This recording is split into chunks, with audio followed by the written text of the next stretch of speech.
திருவண்ணாமலை திருக்கார்த்திகை தீப திருவிழாவின் உச்ச நிகழ்வான பரணி தீபம் மற்றும் மகாதீபம் புதன்கிழமை மாலை நடைபெறுகிறது. பல்வேறு மாவட்டங்களிலிருந்து அண்ணாமலையார் கோயிலுக்கு பக்தர்கள் கூட்டம் வர தொடங்கிய நிலையில் வழி நெடுகிலும் அன்னதான பந்தல் அமைக்கப்பட்டுள்ளது. மதுரை திருப்பரங்குன்றத்தில் கார்த்திகை தீப திருவிழாவின் முக்கிய நிகழ்வான பட்டாபிஷேக நிகழ்வு விமரிசையாக நடைபெற்றது. சுப்பிரமணிய சுவாமிக்கு கிரீடம் சூட்டப்பட்டு கையில் செங்கோல் வழங்கப்பட்டது.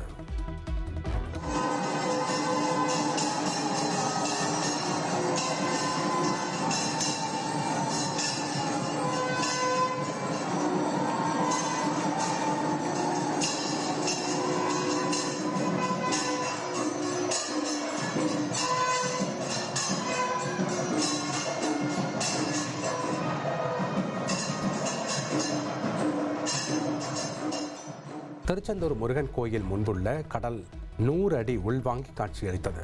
கடலுக்குள் இருந்த பச்சை நிற பாசிகள் வெளியே தெரிந்த நிலையில் பக்தர்கள் அதில் ஏறி செல்ஃபி எடுத்துக் கொண்டனர்.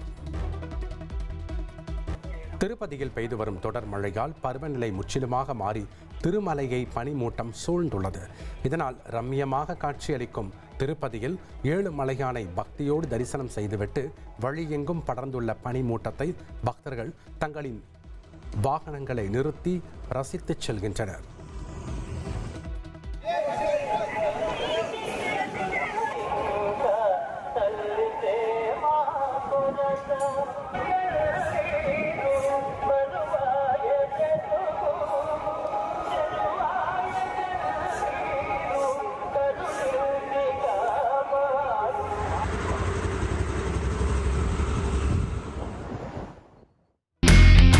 இனி செல்லும் இடமெல்லாம் செய்தி.